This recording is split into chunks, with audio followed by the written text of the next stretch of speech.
Hello, ladies and gentlemen. Welcome to day 18 of Film Yourself Everyday Challenge. Today, I want to talk about sustainable growth.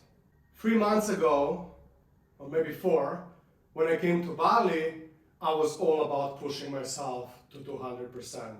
I was pushing my mind and my body to the limits, and I thought that I could do that for a long time. I was eating super healthy. I was doing at least 1, if not 2 trainings per day. I was working every day. I was doing ice baths every day. And this went on for quite some time. I developed this identity of min-max person. Either I don't do something or I do it at 200%. Then one day, I drive to Denpasar to pick up some stuff for myself at post office, and it was raining. And of course I didn't put in the raincoat, so I'm driving on the rain there and I drive back. That was approximately 1 month ago. And I got sick. The first week I got sick, I was still pushing, and the sickness got worse and worse and worse. And the second week I dropped the running and I was just doing the gym, and although the sickness didn't go worse, it remained the same. So for the last 2 weeks I decided to really minimize my physical activity. You see, it's very hard for me to rest. It's very easy for me to push, to always do, but it's very hard for me to just slow down and be. And it was a great learning that life taught me.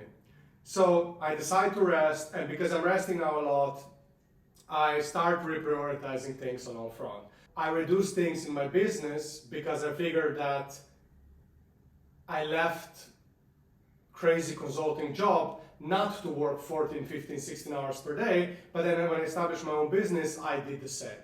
So that's the first thing I did. I started thinking differently a little bit about food. I still eat super healthy, but I try to eat when I'm hungry. Before I was very strict about my 16-8 intermittent fasting. Right now I still do it, but in case I feel hungry, I would eat before. And a lot of times I will also take a coconut in the morning to break my fast. Which is amazing actually, because coconut combined with coffee actually gives me a lot of energy, because the energy is usually not a problem of sleep, but it's a problem of hydration. And lastly, but most importantly, it's making me rethink this all-in macho pushing with sports. I decided that going forward, I'm going to treat this a little bit differently. I need to find ways to focus on sustainable growth. You see, life is a marathon, not a sprint, and it's important that we enjoy the journey.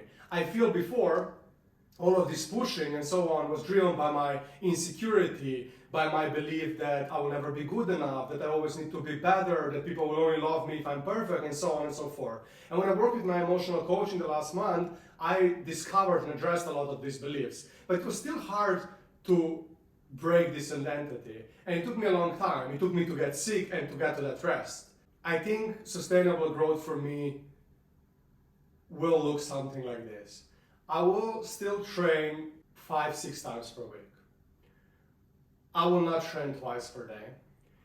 I will listen to my body. In case on a day I don't feel like it, I will sit down and ask myself, do you don't feel like it because you lack willpower and motivation, and because that's an excuse, or you don't feel like it because your body really doesn't feel like it because it's tired? And if it's the second, I will just give myself a day of rest. I will also prioritize my sleep much more. In the last week, I'm trying to go to bed at 10 p.m. and it's working wonders. I'm waking in the morning much more refreshed than I did before, and I'm also much more productive during the days. The more I build my business, the more I will also think about what are the right priorities. I feel for now quite a while I was busy, but I was not doing the work. I was focusing on the tasks that were not producing a lot of value, such as producing content. And don't get me wrong, I'll still produce content. I love this filming, I love these challenges and so on. But I really need to think about how to make it sustainable, both in terms of money on one hand, but also in terms of how it affects my health and my mental health and so on. So really, the next month is going to be all about sustainable growth. And it's going to be hard for me because I am a person who always believed that he's not the smartest, yet he's one of the hardest workers. And everything I got in my life was through hard work and dedication.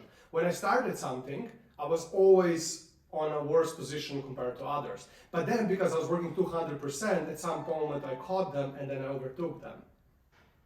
But I'm not that scared little boy anymore. And I need to think about what is best for me. I need to be okay if the results will not come in 2, 3, 4 months, but maybe they will take a year. But then in a year, I will still love what I do, and I will be happy, and I will be healthy, and so on. Because at the end of the day, we need to learn how to enjoy the process. And this was one of the biggest learnings I had in the last month. You know, you set yourself a goal, and then you reach it, and then you're happy for 5 minutes, and then you set yourself a new goal, which you think will bring you this happiness, and the process repeats itself until you die. And I don't want to live like that. I really want to enjoy every moment. I want to enjoy the journey. I want to be present all the time, not living in the future. I want to be present for my friends, for my future girlfriend, for my family, for myself at the end of the day. And I feel this sustainable growth will allow me to do that. I don't have much more to say, apart from that I really love you, brother and sister. Thank you very much for watching this and supporting me, and see you in the next one.